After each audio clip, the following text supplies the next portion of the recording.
Hey, what is going on, fam? What is going on, family? Look, it's Talk That Talk Thursday.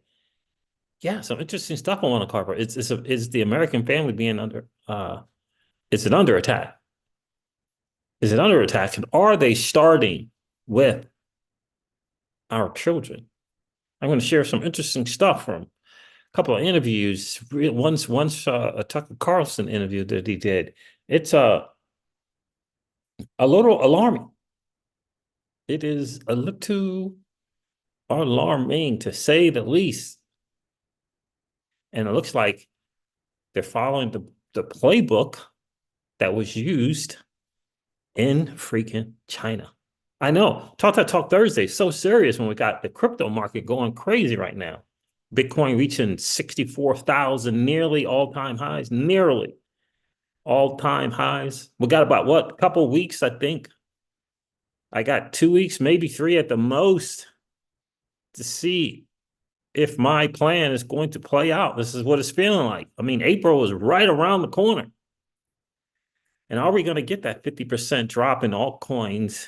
Is Bitcoin going to go to 42K or 45K roughly? And are we going to get that approximately 50% discount on the alts? Talk That Talk Thursday. Interesting stuff. I'm going to cover a couple of videos. I'll be quick. Alex Yeats in the building. What's going on, my friend? Alex Yeats says, Flair is making me happy. I hear you, my guy. I went all in Flair the other day. I went all in on Flair at the all-time high. At the all-time high, I went all on FLR. Because why not? The more FLR I hold, the more FLR I get. The more FLR I get, the more they keep dropping more FLR. It's not a bad plan. It's not a bad plan. It really isn't. A shout out to GT Protocol. My guy called it a crap coin. Yeah, not so much. Not so much. GTAI, this usable app that I think is going to make some headwinds, not just this bull run, but going forward. Going forward, I think it's going to do good things, just like 0x leverage. I think this is just me thinking 5, 7, 10, 15 years from now, when the market is not as volatile, when we don't get these 50Xs and 100Xs on the norm, you know what I think is going to happen? I think people are going to search for those days. And how else can you search for those days? How else can you get back to the golden olden days of 40 and 50X trading and leverage trading? And when you got AI and all that stuff coming up, I think they're going to go hand in hand because people are going to clamor for those days. Now, tokens do the bull thing. It'll do its thing this bull run, I think, and perhaps maybe even the next bull run. But I'm talking about long-term projects. I think they're going to start today, and they're going to become 10-year projects and 15-year projects and 20-year-old projects on trading and AI. I think it's a match made in heaven. Really do. So those two things, one I'm all in on, that was 0x leverage, and GT protocol. I'm just waiting for a little bit of a little pullback to go all in on that as well. But anyway, Talk That Talk Thursday. Look, the American family, I don't know. I don't know. Trevor LeConte says, I found an AI leverage protocol today. Well, did you look at GT protocol, bro? Just partnered again, just made another partnership with OKX. My money right now in terms of protocols and AI and concierge and all of this stuff in combination, for me, my play is GT protocol right now. But I'm going to share a couple of videos with you guys. Look, I'm going to go with the numbers because I think,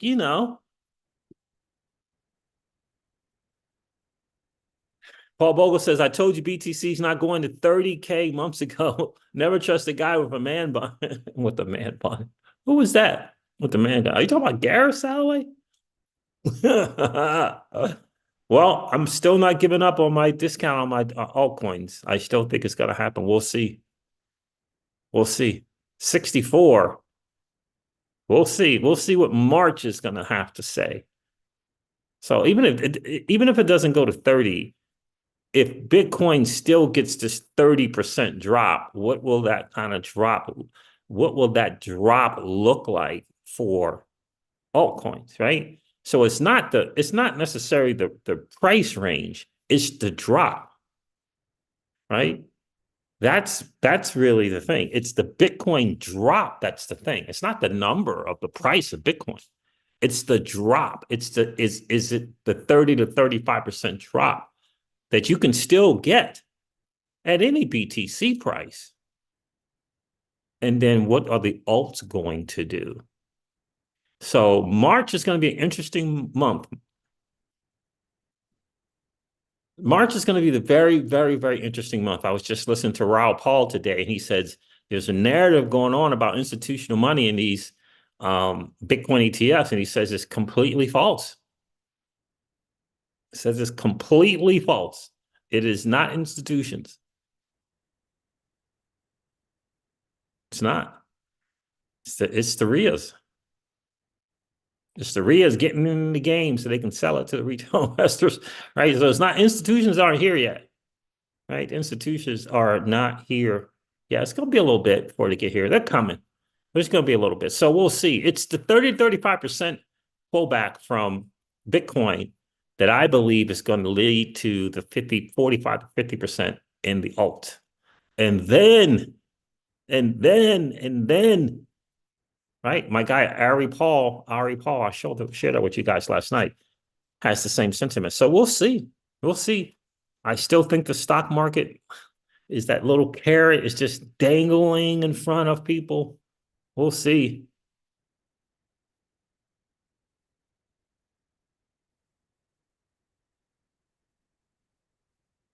ETFs, how it's going to trickle down to alts.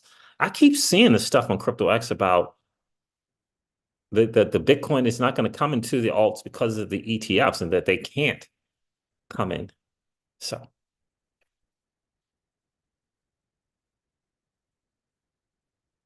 no one's selling Bitcoin. The retailer is gone long ago. So we're going to see. March is going to be that month. I had, look at another person telling me about March. Historically, I had two people, Alessio Rastani, historical March stuff, and for pullback retraces. And it was another guy, I can't remember his name. So we'll see. We'll see how it goes. I know everyone's clamoring for the alt season. We've been waiting and waiting and waiting so long. So we're going to get the halvening in April 18th, 17th, somewhere around there. And then we got this 5 to 6 window. 5 to 6 window? Then we got this 5 to 6 month window. So that's May, June, July, August, September, October, November. October. Can't count. May, June, July, August, September, October.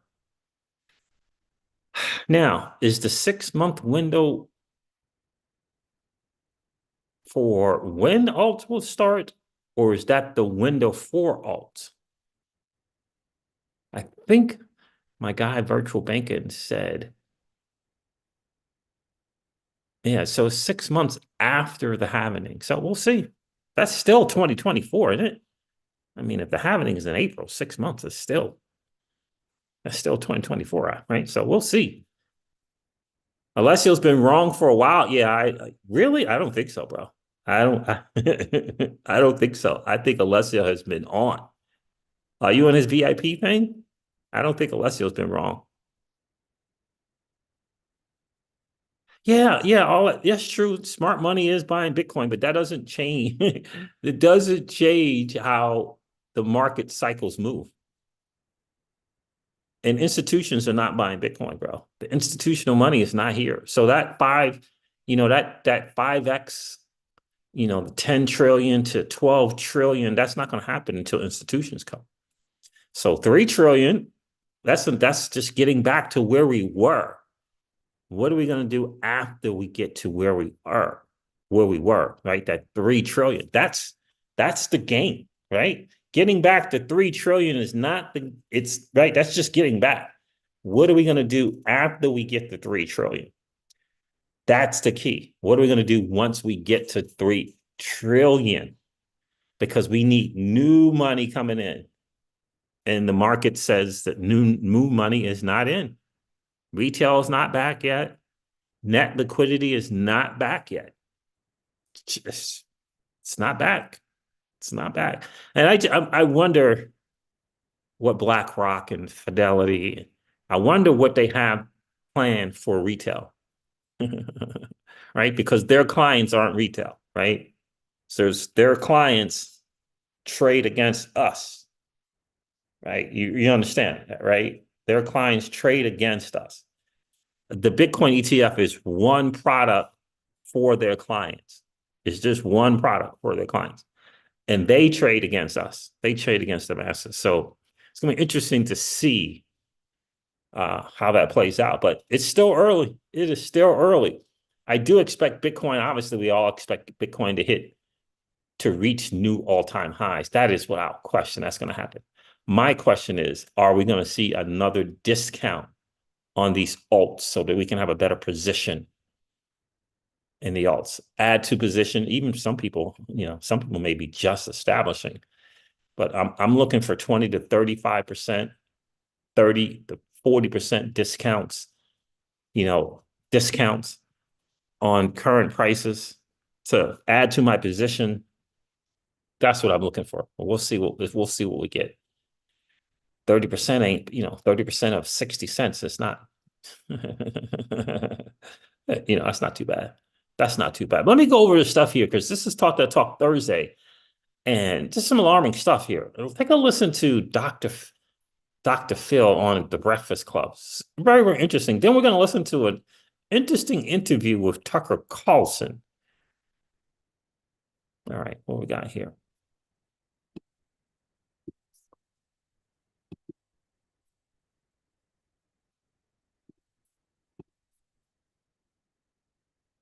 I'm not a real big fan of Dr. Phil, but he has something interesting here to say at least. Took off. All of the questions started changing, and they've continued to change now where kids are concerned about, parents are concerned, what are their kids getting exposed to at school? Are they getting groomed on the internet? Mm-hmm. They think they're back there playing a video game. They don't realize those video games are internet capable. Yeah. And so they're in chat rooms while they're playing the game. Things like that. And then we've all of these issues that are now pounding on families, because I think families in America are under attack. And I think the family unit is the backbone of America. And if that's under attack, then America gets weakened. And so I was listening to that. I thought that was interesting. So I had to go back and try to find an interview. And I only listened to like the first 5 minutes. Tucker Carlson was interviewing a lady. I think this is it. Is this it? Institutions. Yeah, this is it. Shortly after George Floyd died, Memorial Day weekend 2020, people began to say that what was happening in the United States bore some resemblance to what happened in China 50 years ago, the Cultural Revolution, with red guards and struggle sessions, public humiliations, public atonements, a kind of secular frenzy that looked very much like a hate-centered religious rite. The Cultural Revolution. But was that overstatement? Well, Xi Van Fleet has seen both. She's Chinese. She was 7 years old in 1966 when the Cultural Revolution started, and 17 when it ended with Mao's death in 1976. And along the way, she became one of its victims. She moved to this country, to Kentucky, in 1986, and she's been here ever since. So she has seen both revolutions firsthand, and she's written a new book comparing them with a warning. It's called Mao's America. And we're grateful to have her, Van Fleet, in the studio with us now. Mao's Thanks America. so much for coming on. Thank you. This is unbelievable that I'm here with you. Oh, I'm so grateful that you are. So you were 7 years old when the Cultural Revolution started, the equivalent of first grade. What was the moment that you realized something strange and important was happening in China? Yes. To me, my memory is it happened overnight. And overnight, I just noticed there's a lot of what's called big character posters everywhere. It's just big pieces of paper and with words written in very large letters so everyone can read it from distance, kind of like today's social media. Crude propaganda. Yes, it's really the posters is really of people denouncing others. In my school, I remember it's the papers were denouncing administrators or teachers, and it's overnight, and it's just everywhere, and in the cafeteria because that's the only place that has a high wall that's indoor, and it's just from a ceiling, from the floor to the ceiling, and it's class stopped. And so one day I went to the classroom, and I saw a note on the blackboard: no class for 3 days. And that 3 days lasted for 2 years. 2 years? 2 years, no school. Because the school was, like all the other institutions, was shut down by the Red Guards. And the Red Guards and Haven't we experienced that kind of a school thing being shut down? Didn't we experience that? I think nowadays more and more Americans are familiar with that. And Red Guards were the kids from elementary school to universities. So they took over the country. So there's no school for 2 years. So what did we do as a kid? We went to the street. So every day we went to the street, we watched the Cultural Revolution unfolding. And that is struggle sessions, parade of those people who were denounced, and eventually become violence. So it was young people aiming their rage at the behest and the direction of the central government of Mao against not foreigners who threatened China, but against Chinese, against your own people. Yes. And it is difficult even for me to understand. And it took me a long time to understand what that Cultural Revolution was about. It is a revolution that Mao launched against CCP, against his own party, against his own government. Why? Because he thought he was losing influence. He thought he was no longer had absolute power. So it's really a power struggle. And this time, he did not use the armies. He did not have to. He had tens of millions of young people that he had indoctrinated in the government school for the past 17 years.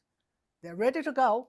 Just give them a call, say, you are now mobilized to defend Mao and to defend communism. And that's what how they got the kids all involved, and very familiar to Americans now. They dismantled the criminal justice system. No police. Really? Just like a defunct police. So the Red Guards could do anything. There are no consequences. And eventually... You guys remember the defund police thing, right? It feels like a playbook right out of China. And it's not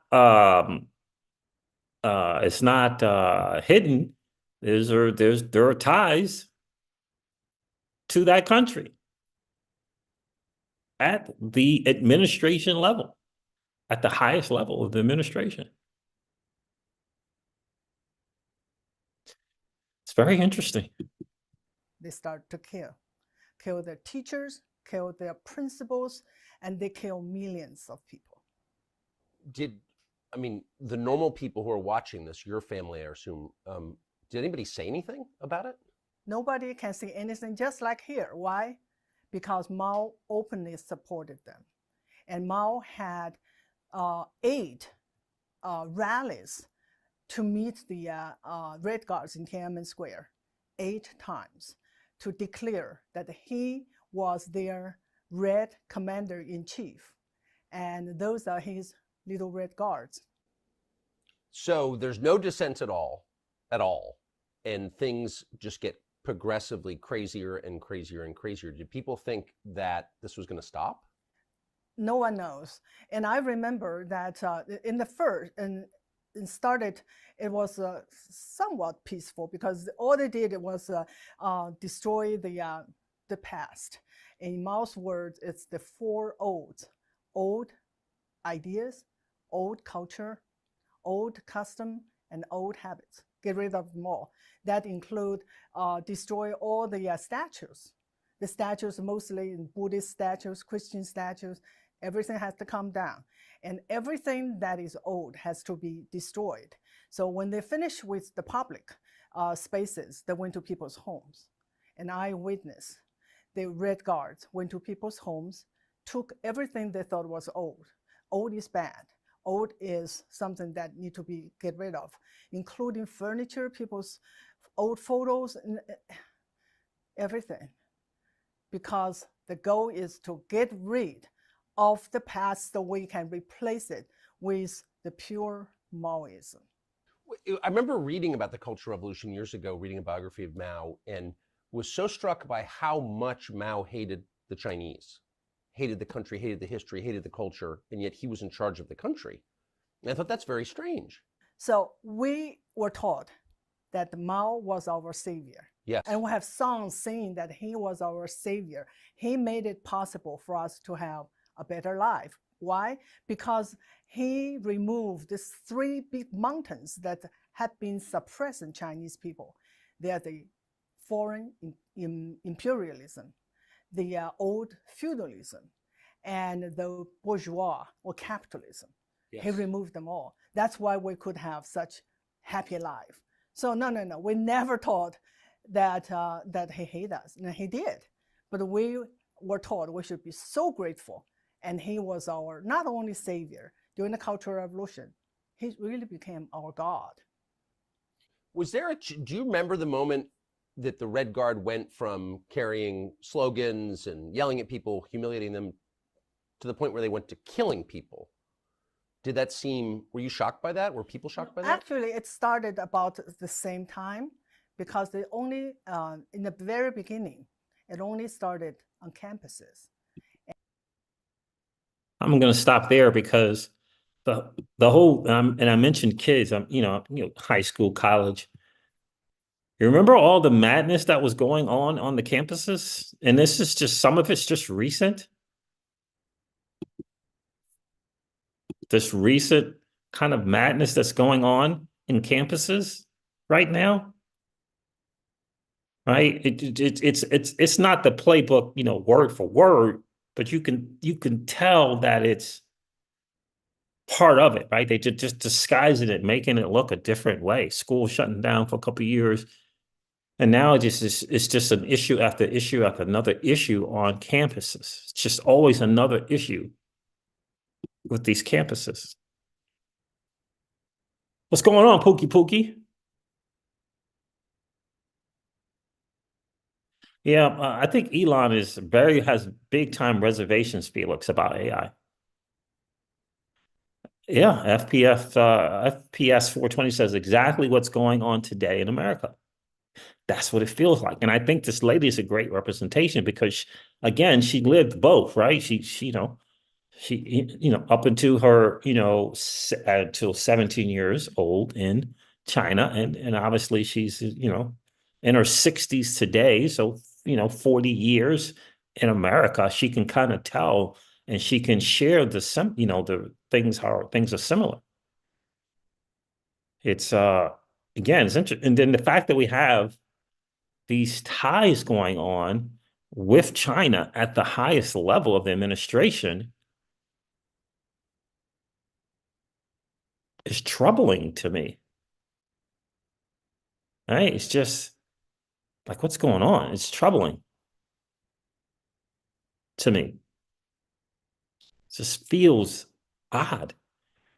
And then, you got the SEC and what's going on, and everyone thinks, well, it's just a crypto thing with Prometheum, right? Like the world, the rest of the country's not paying attention because they feel it's just a crypto thing with Prometheum. No one's paying attention to the fact that China has been buying up the homeland here and buying up the land in a big time way,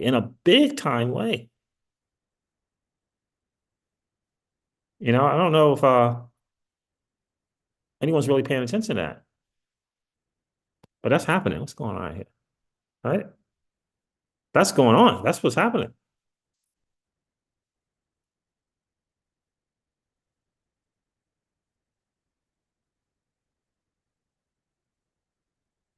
Pookie says the next 20 years is going to be scary. Yeah.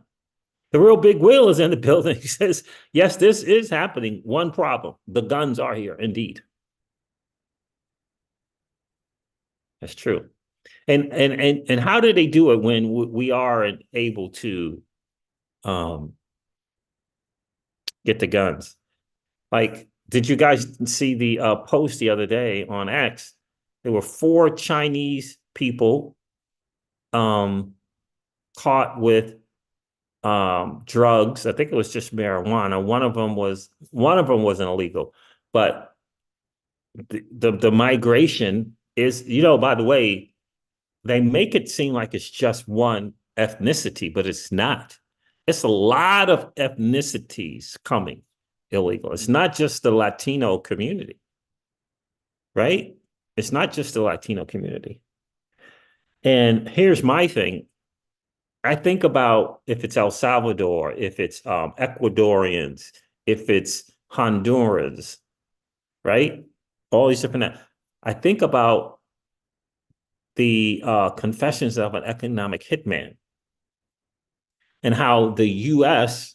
went to those particular places that I just mentioned and literally robbed them of their resources under a guise that they would help them. And so they get to hear these things, right? They get to hear all these things about what Americans did, took their resources, blah, blah, blah, blah, blah, right? And now to get this onslaught of illegal immigrants coming to this country with this inherent hate, really, for the country. It's interesting. Just like Mao hated the country that he ruled over, hated the people. It's scary. It really, really is. It really is scary. And I don't know why it is that we keep coming up with ties to a government over there that absolutely hates us and want us to end. Why do we keep coming up in our government with ties to that country? It's alarming. It's scary as heck. Trevor Conte, I'm going to rent from Becker in Dubai. I hear you, bro. Is he in Dubai? I know he was talking about getting there.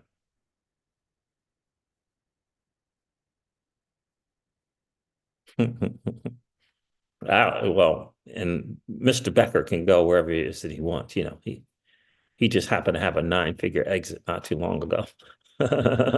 He just happened to have a 9-figure exit not too long ago. So it's alarming, the real big will. It's really alarming. It really, really is. Know your neighbor, have lunch, dinner with them, know your people. Yeah. Because, yeah. I feel good kind of being in Tejas because at least I know that the people are going to stand up for their rights here, right? You know what I mean? At least I know that. You know, we're putting up the good fight right now with the border thing. It's crazy, but at least I feel comfortable in that. Made the move just in time too. Got to tell you, made that move just in time. So it's a little alarming. And this lady, I think she can speak, again with a lot of wisdom.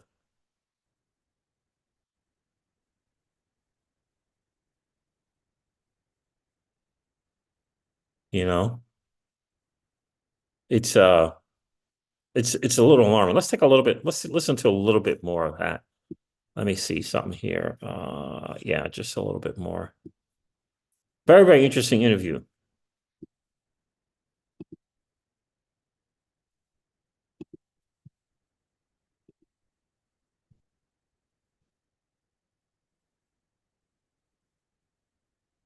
And killing started as early as August of 1966, few months after the Cultural Revolution, the first killing took place in a very prestigious middle school for girls.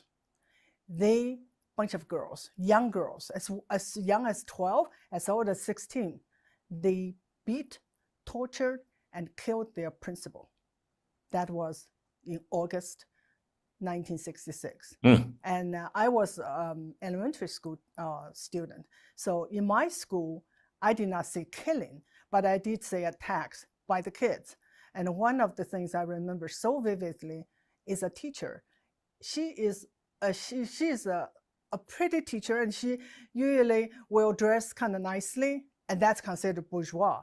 So the kids followed her, called her names. Eventually, they surrounded her and spit on her. So after a while, she was covered with spit from head to toe. And that was considered mild because she was not hurt physically. The same time we heard killing happened in middle school, especially in universities. But the police were told to stay away from campuses. And if the Red Guards hit them, they are not allowed to hit back, just like here. So what happened Just to like you here. as you got older during Just like here. this period? So the violence of the Red Guard movement lasted until 1969. Yes. By then, all the power was taken down by the Red Guard for Mao. So basically, all the institutions all paralyzed. There's no one in charge. So they thought, okay, now it's time for us to get some power. And then they start to fight each other for power. And that's when it's getting really, really violent. It become almost like a civil war. They raided the military they raided the military places and got real weapon. Before it was just sticks and stones and rocks, and now it's a real weapon. And they started to kill each other. The different Red Guard factions. Because they thought now it's time for us to get power. And then exactly, it's the faction. It got so bad that tanks were deployed in cities where there's a lot of defense factory, and that's not that far from where I live. And it was not safe by then for us to go to the street. One day, a stray bullet landed under our window when we were having dinner. So it was so bad that one day, I described in my book that we were outside and we heard this really awful Chinese funeral music. And then words came back that they have a corpse parade. So it's one faction of the Red Guards try to gain public sympathy. So they had the people that were killed by the other faction on the parade. That is the time that Mao got rid of them. So they were his creation. He gave them all this power. Yes. To consolidate his own. Mm-hmm. But once they became a threat to him, he did what? He suppressed them. Yeah. Sent military to suppress them. So they, we don't know the real number, but he killed tens of thousands of Red Guards. And then eventually he got them together, the leaders, and said, "You disappointed me." And then just like that, the whole movement was dismantled, and they all sent to the countryside. Many of them sent to the virgin land, like a gulags, to be re-educated through physical labor. And that's how you become real communists. You can't just do what you did in the city. You have to be really go through hard labor to become real communists. And off they go. And from 1969, from that time on, all city kids from high school were sent to the countryside. And when I graduated from high school in 1975, I was too sent to the countryside and doing the physical labor that was very primitive. And I stayed there for 3 years after Mao died and after Deng Xiaoping opened universities. That's how I could go to college to study. What did you do in the countryside? Yeah, that is not a farm. So a lot of people think about countryside, they think about farm. No. Yeah, countryside here is a good thing. Yeah, no. It's a commune. Every rural area was arranged or organized. Interesting stuff. I think it's good to kind of hear from her, get her perspective on some stuff, but that is mad Ning.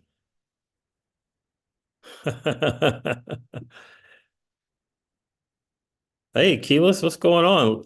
Lady Crypto is in the building. You left me to defend against Warren by myself. I got to tell you, some interesting stuff going on. We got to make sure that John Deaton, well, at least we got his X account up to, I think, 17,000 now. But we do have to make sure that you go to the right place. Let me share all of that, by the way. I don't trust her. You know, she's talking about come in, let's work together. I could give me a break. Come in, let's work together. Nah, I don't think so, miss. I don't think so. John Deaton, we want to follow his Senate race or Senate campaign page. It's at Deaton for Senate, right? Not his normal John Deaton X, but this one here. At Deaton for Senate, capital D for Deaton, little f for the word for, and capital S for Senate. And then if you want to donate, you can go to johndeatonforsenate.com. But it did pick up. It's up to 17,500. But again, that is short. It is a far cry from the 75,000 people that asked John Deaton to represent them in court. So we can get that number up. We can do a lot better. So guys, make sure you follow this X page here. We gotta make them understand how serious we really are. It's at D10 for Senate. And again, if you want to donate, it's John Deaton, all lowercase, John Deaton for Senate.com. John Deaton for Senate.com. We'll see with the super PAC if it's going to happen. We'll see. I'm very, very curious as to see what is the likes of Coinbase and Ripple, you know. Keyless didn't know. Oh my goodness. Keyless says, what? He's running for office? Oh my, OMG, I'm so out of it. Yes, he's running for Senate. He moved to Massachusetts and he is running for Senate. He has a YouTube channel.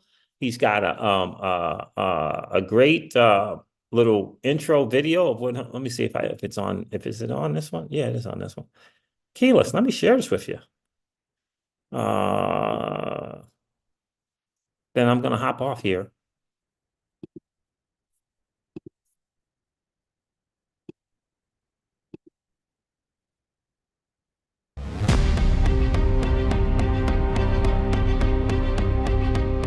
Highland Park, Detroit. I grew up in real poverty in a dangerous, violent neighborhood. I got beat up, but I fought back. I learned life's lessons, and my motto became no fear and never give up. My mom, my hero, a single mom on welfare and food stamps who worked as many jobs as she could just to put food on the table. Most of the times, it was just beans and cornbread, but she did her best. They called me white trash, but I made it out. It wasn't easy. I was the only one in my family to graduate high school. I worked my way through college and New England School of Law, living in Roxbury. I joined the Marines, fought addiction, cancer, and mountains of debt. No fear, and I will never give up. After law school, I got married, became the proud father of 3 amazing daughters, and built the law practice. I fought for the little guy. I took on the greedy corporations and the heartless insurance companies, and I won. I took on the Washington insiders, and I won. I am running for U.S. Senate to continue my life's mission to shake things up for the people who need it most. Take on the drug and insurance companies for better, more accessible health care. Instead of just pointing the fingers at each other, actually work to solve the migrant crisis. Fight inflation that's crushing working families. Work for better opportunities for children. Take on Washington corruption and the division that's killing this country. We need term limits for these career politicians who have simply forgotten who elected them. Elizabeth Warren, well, she promised to be a champion for those in need. Instead, she gives lectures and plays politics and gets nothing done for Massachusetts. I will work day and night to make a difference in your life. I know your life struggles because I've lived them. I know your dreams and your hopes for you and your family because I share them. I will fight for what is right because I have no fear and I will never give up. That's good stuff there. That is good stuff. What happened here?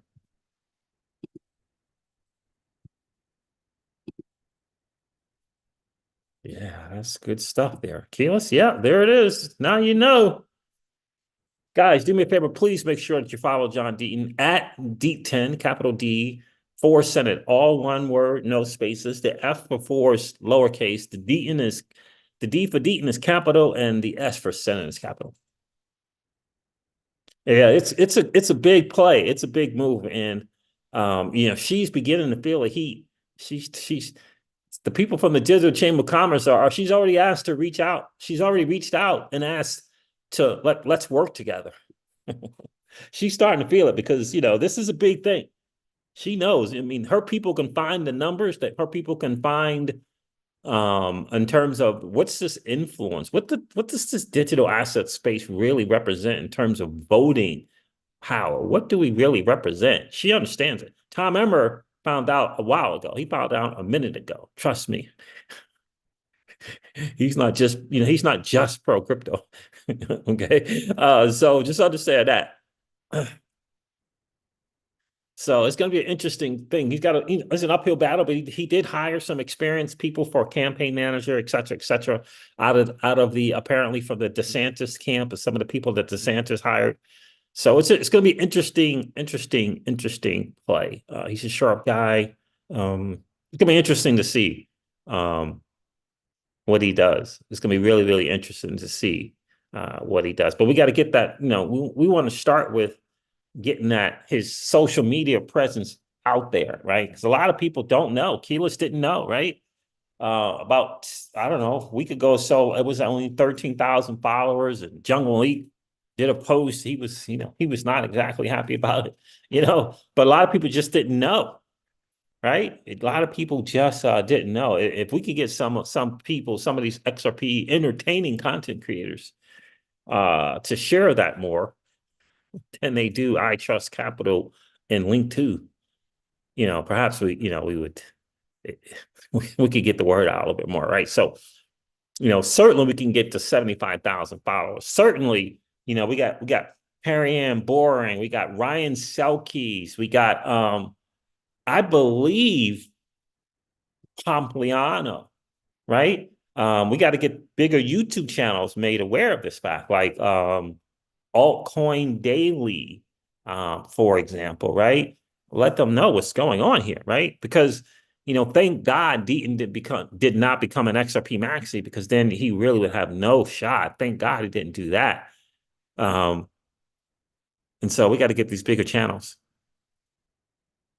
No, Jungle was not happy with John Deaton only having 13,000 followers, Keyless. Jungle was like, what the world? What's going on?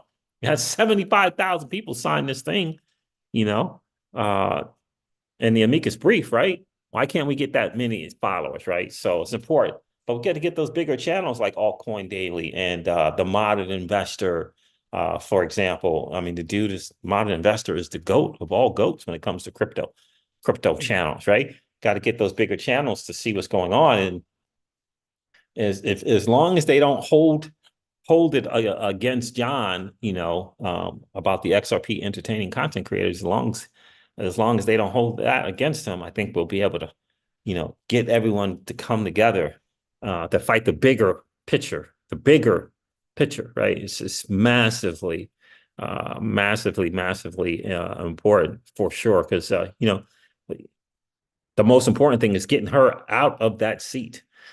That's the most important thing. And then John will have a chance to do what he does in that whole political madness.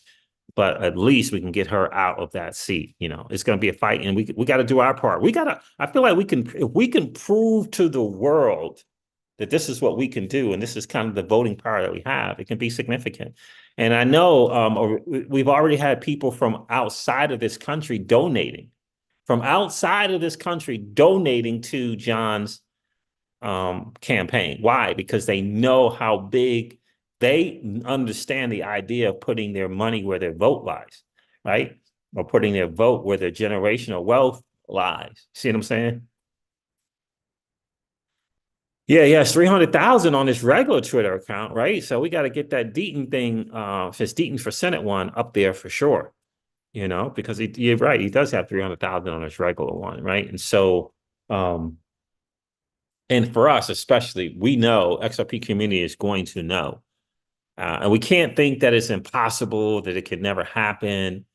We can't take that defeatist attitude type thing. You know what I mean? We got to believe that we can happen. We can make it happen. I know I'm going to do my part to help, because this shows again, as a community coming together, right?